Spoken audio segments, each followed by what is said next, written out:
अगर डाला जाए तो हमारी बॉडी अवजत नहीं कर सकती।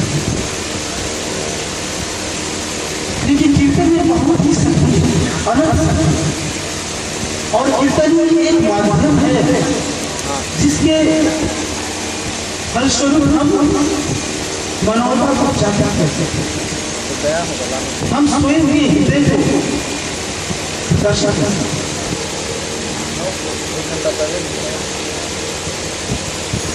मैं कीर्तन से संबंधित कुछ बातें बताऊंगा। भक्ति कोई मार्ग नहीं बल्कि लक्ष्य है। ज्ञान कर मार्ग हो सकता है, लेकिन भक्ति लक्ष्य के समय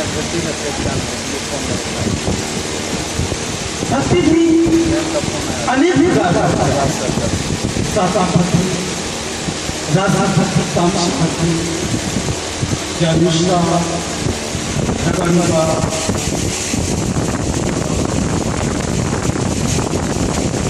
केवला भक्ति। तो हम इस भक्ति हम समझेंगे कैसे? कोई मनुष्य किसी न किसी स्वार्थ को लेकर जब परम पुरुष से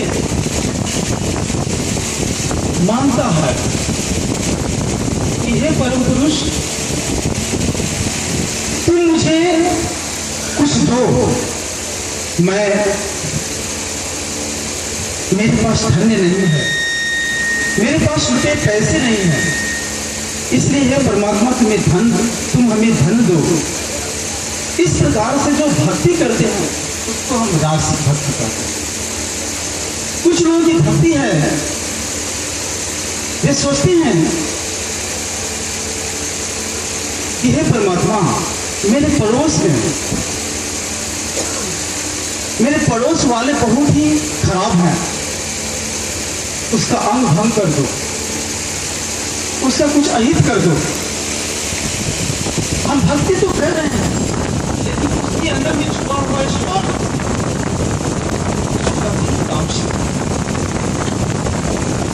सात्विक भक्ति है।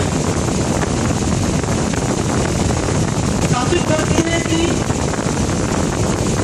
मनुष्य जीवन भर कुछ नहीं कर पाया, बालस्तावत ब्रह्मस्तावत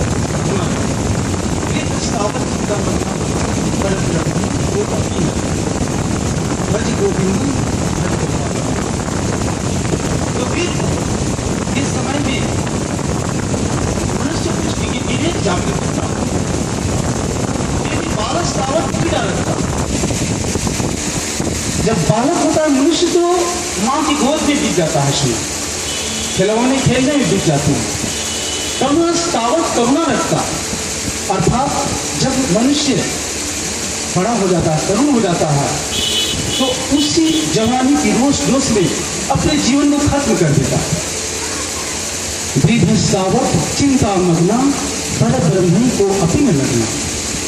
जब मनुष्य वृद्ध हो जाता है तो उसके अंदर में उसकी इंद्रिय शिथिल जब हो जाती है तो सोचता है कि हे परमात्मा, मैंने तो जीवन भर कुछ किया नहीं,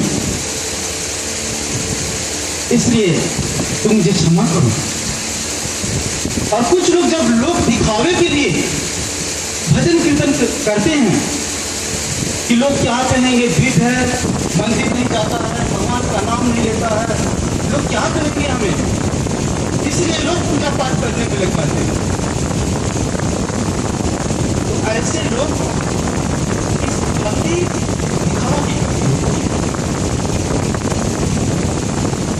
और किसी उतारने हैं दास सात्विक भक्ति है, लेकिन दिखावा किसी का अहित नहीं है, लेकिन दिखावे। अगर घर में बहू खाना नहीं देती है, गाली देती है, तो बोलते हैं कि हे परमात्मा मुझे मार, इस संसार को मुझे। कुछ दिनों के बाद में जब बहू खाना देने लगती है और बोलती है कि चाहिए। तो परमात्मा से कहते हैं कि हे परमात्मा कुछ दिन और रहने दो, क्योंकि मुझे यह संसार अच्छा लगा। भक्ति है उसमें भी स्वार्थ, इसको कहते हैं सात्विक भक्ति। रगानुगा भक्ति है। परम पुरुष को हम आनंद इसलिए देते हैं, भजन इसलिए कहते हैं कि मुझे आनंद मिलता है। अगर आपको आनंद नहीं मिलता हो तो परम पुरुष की क्या भक्ति नहीं करेंगे? तो इस भक्ति को कहते हैं रगानुगा भक्ति। लेकिन रगात्मिका भक्ति वो भक्ति है सिर्फ परम पुरुष को आनंद देना। हमें इस संघर्ष के रास्ते में चलते चलते असंख्य कांटा भी क्यों न पार करना पड़े, लेकिन हम परम पुरुष के आनंद देने के लिए चल रहे हैं। चाहे हमारे जीवन में कितना भी दुख क्यों ना आए, हम सिर्फ परमात्मा को खुश करने के लिए हम भक्ति कर रहे हैं। उसको कहते हैं रगात्मिका। और केवला भक्ति जब पथ पर चलते चलते परम पुरुष से मिल जाते हैं, उसको कहते हैं कैवल्य की शक्ति। कीर्तन एक ऐसी माध्यम है, ऐसा माध्यम है जिसके माध्यम से हम उस कैवल्य को प्राप्त कर सकते हैं। कीर्तन करते हैं हम एंटी क्लॉक वाइज करते हैं और मूलाधार चक्र में कुंडलिनी क्लॉक वाइज मुंह में कुछ को लपेटे हुए बैठे। तो हम जब एंटी क्लॉक वाइज करते हैं कीर्तन, तो कुंडलिनी भी धीरे धीरे घूमने लगती है। यही इसका साइंटिफिक है। तंत्र के माध्यम से, तंत्र कोई जादू थोड़ा नहीं, ज्ञान हरे जीवन में तंत्र की उपमा तंत्र है।